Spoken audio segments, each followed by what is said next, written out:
પંચાયતને લગતા 4-5 ક્વેશ્ચન આપણે એક સાથે જોઈ લઈએ. નીચેનામાંથી કયું જે છે ગ્રામ સભાનું કાર્ય નથી?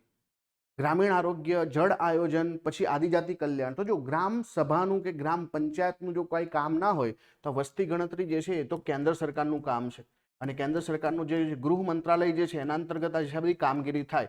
એટલા માટે જે છે ગ્રામ સભાનું કામ જે છે વસ્તી ગણતરી નથી. બીજો ક્વેશ્ચન છે કે 73મો બંધારણીય સુધારો કોના સાથે સંબંધિત છે? તો 73મો અને 74મો સુધારો આપણને ખબર જ હોય કે 73મો સુધારો જે છે એ કોની વાત કરે છે? પંચાયત રાજ વ્યવસ્થાની વાત કરે છે. અને 74ની વાત કરીએ તો નગરપાલિકાની વાત કરે છે. તો અહીંયા પંચાયત રાજ વ્યવસ્થા આવશે. સિમ્પલ. ચલો, ત્યાર પછીના ક્વેશ્ચનની વાત કરીએ આપણે કે પંચાયતની અંદર જે છે નીચેનામાંથી કઈ બાબત પર આધારિત છે? ભારતમાં જે પંચાયત રાજ વ્યવસ્થા છે શેના પર આધારિત છે? તો આપણે જાણીએ છીએ કે જે ગાંધીયન ફિલોસોફીમાં આપણે જે ડીપીએસપીની અંદર આર્ટિકલ જે છે 40ની વાત કરીએ છીએ કે જ્યાં ગાંધીજીની પ્રેરણાથી આપણે લખ્યું કે દેશની અંદર જે છે ગ્રામ પંચાયતો હોવી જોઈએ, એમને આપણે સ્વાયત્ત બની શકે એવી ક્ષમતાઓ આપવી જોઈએ, એવી શક્તિઓ આપવી જોઈએ.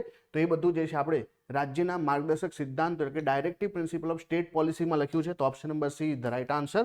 ચલો, ત્યાર પછીનો ક્વેશ્ચન છે કે મધ્યકાલીન ભારતમાં શા માટે મનસબદારી પ્રથા? તો મનસબદારી પ્રથા જે છે શેના માટે હતી? સૈન્ય માટે, કે સૈન્ય રાખવું ના પડે. જે લોકોને આપણે મનસબ નક્કી કરીએ એ લોકો પોતાનું સૈન્ય રાખે, એ એનું ભરણ પોષણ કરે અને પછી એમને એના બદલામાં જમીન આપવામાં આવતી. તો જે સેનામાં ભરતીની સુવિધા માટે જે છે મનસબદારી પ્રથા હતી.